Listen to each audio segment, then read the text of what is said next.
What's up, book lovers? I am back with another video, and today I will be doing my very first book review, and it's gonna be on The Housemaid by Freida McFadden. Without further ado, let's get into the video.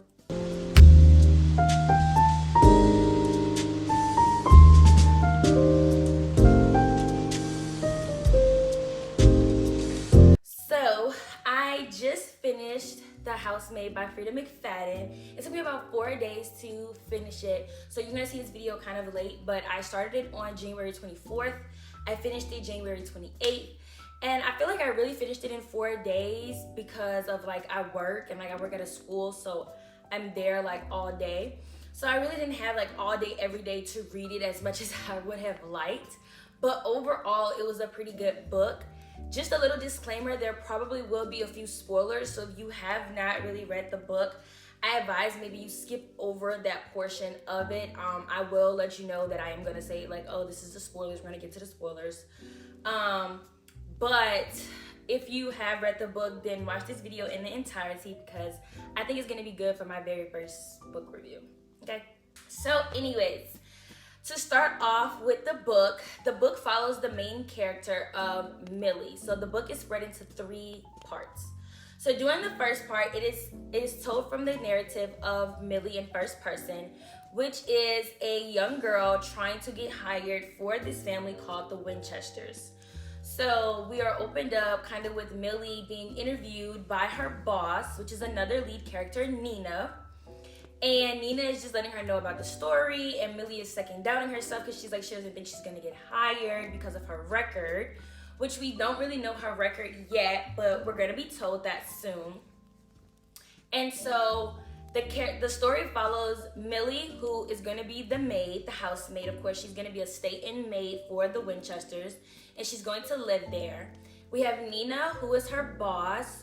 We have Cecilia, which is Nina's daughter. And then lastly, we have Andrew, which is the devastatingly handsome man of the house, okay? And let's just say things get a little weird, okay? So we are followed through in the first half of thinking that Nina is just this horrible boss. She is despicable. I mean, there were times where I had to put the book down just for a second because Nina was just so nasty. She was so cringy. She was irking my spirit. I even remember texting one of my friends and I'm like, I cannot stand Nina, because she was reading the book too. I was like, I cannot stand Nina, I hate her. And we have Andrew, who's very, very sweet, and he's very, very kind, and he comes and sometimes he aids to Millie or he aids to Nina when she's acting crazy. And then we have Cecilia, from Millie's point of view, is an obnoxious kid or whatever, because Cecilia, I think in the book is no older than I think she's in the 3rd grade, so she's pretty young, 3rd or 4th grade, maybe 4th grade, I think. And so she's pretty young, so Millie is she is creepy and she's rude and she's obnoxious and just very picky, all types of things. So we're told from that. Well, spoilers, okay. Going throughout the story, we soon realize that Nina is not crazy at all, okay? And if you know, you know, it's actually Andrew who is cuckoo in the head, all right? We have Enzo, who is also a supporting character, who is trying to warn Millie to get out, but we're told that he has an Italian broken accent. Well, in the second half, if you know, you know, Enzo actually speaks good English, okay? And let's just say the ending was very well deserved, okay? Let's just say that. Let's just wrap it up. I don't want to give too much away if you did not read the book, but let's just say the ending was pretty good. And it also just leads to her second book. Okay, now on to my review. On Goodreads, I gave it a 4 out of 5. And some of the main reasons for that is because it is a quick read.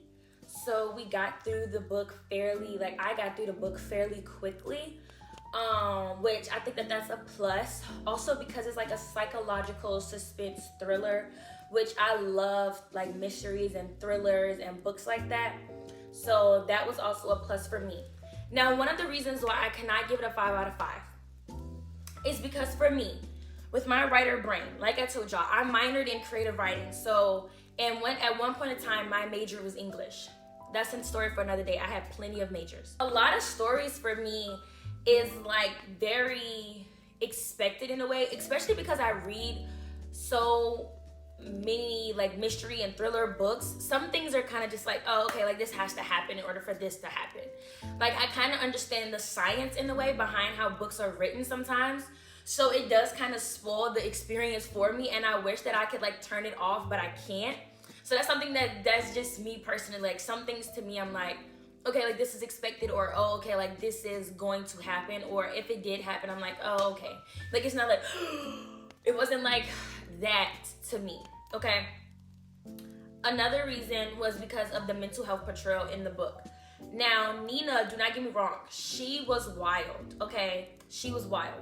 But I didn't like how they tried to tie her tendencies to like mental health, like schizophrenia, bipolar disorder, things like that. And I just personally have an issue with the way that mental health is portrayed in media. And so that was just kind of for me personally. That may not be an issue for somebody else, but it was for me personally, which is why I could not give it a perfect 5 out of 5. Because I mean, yes, it was a good book, but it's not like the best book I've ever read. Another reason why it got a 4 out of 4, once, like I said before, it was because it was a quick read, okay? I love mysteries, and also the switch of narratives. I mean, I'm not gonna tell you who the narrative switched to, but the switch of narrative was so good. It completely tied the story together. And I feel like that second half of the story, when it switched narratives, was mom. I loved it more than I loved the first part, of course, because I mean, we're leading more into the climax. But, well, we already kind of reached the climax, but it was like just, whoa, it was really good. I loved it. It was like a roller coaster. It kept me like reading at night and during my lunch break and just everything. Okay, so overall, I mean, I enjoyed the book.